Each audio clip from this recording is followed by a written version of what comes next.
అబద్ధపు పునాదులపై గద్దెనెక్కిన హస్తం సర్కార్ పాలన చేతగాక పనులు చేయలేక చితికిలపడింది. అభివృద్ధిని పరుగులు పెట్టేయడంలో ఘోరంగా విఫలమైంది. రంగారెడ్డి జిల్లా ఇబ్రహీంపట్నంలో కాంగ్రెస్ మార్క్ అవినీతి నాసిరకం పనులు బహిర్గతమయ్యాయి. కేసీఆర్ ప్రభుత్వం చేపట్టిన ఇబ్రహీంపట్నం వద్ద పెద్ద చెరువు వంతెన పనులను అడ్డగోలు కమిషన్ల కోసం కాంగ్రెస్ సర్కార్ నాశనం చేస్తోంది. కేసీఆర్ ప్రభుత్వం 16 కోట్ల రూపాయలతో పెద్ద చెరువును పునరుద్ధరించిందని, ఫలితంగా గత 7 ఏళ్లుగా పెద్ద చెరువు నిండు కుండలా మారి ప్రాంతానికి జలకలను తెచ్చింది. అంతేకాదు చెరువు నిండినప్పుడు నీరు ప్రవహించే ప్రధాన కాలువ వంతెన కోసం అప్పట్లోనే బీఆర్ఎస్ ప్రభుత్వం 5,20,00,000 రూపాయల నిధులను మంజూరు చేసింది. కానీ సీన్ కట్ చేస్తే రాష్ట్రంలో కాంగ్రెస్ ప్రభుత్వం రాగానే ఇబ్రహీంపట్నం ప్రగతికి బ్రేకులు పడ్డాయి.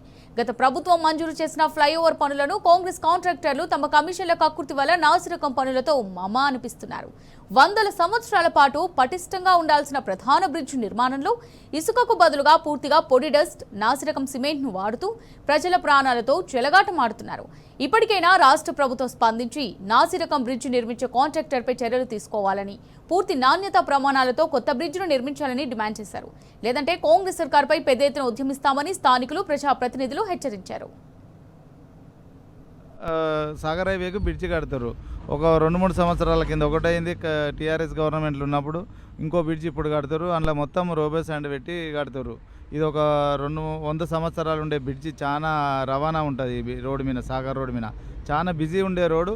రోబో శాండ్ అంటుండే ఆయన అడిగితే ఇటు వచ్చి అడిగితే రోబో శాండ్ పెట్టి కడుతున్నాం, మా డిజైన్ అట్లా చేసిర్రు, గవర్నమెంట్ అట్లా చేసింది అని చెప్తున్నారు. మరి గవర్నమెంట్ మారినాక రోబో శాండ్, ముందుదేమో ఆయన్నే కట్టిండంట, ఇసుకతోటి కట్టిండంట, ఇప్పుడేమో రోబో శాండ్ తోటి కడుతుండంట. ఈ కాంట్రాక్టర్ అడిగితే చెప్తుండే అది ఇట్లెందుకు కడుతున్నారు, అందులో ఇసుక ఎందుకు కట్టిర్రు, ఇంట్లో రోబో శాండ్ ఎందుకంటే డిజైన్ మార్చినాం, గవర్నమెంట్ మారినాక డిజైన్ మార్చినా రోబో శాండ్ తోటి కడుతున్నాం ఈ బ్రిడ్జి అని చెప్తున్నాడు.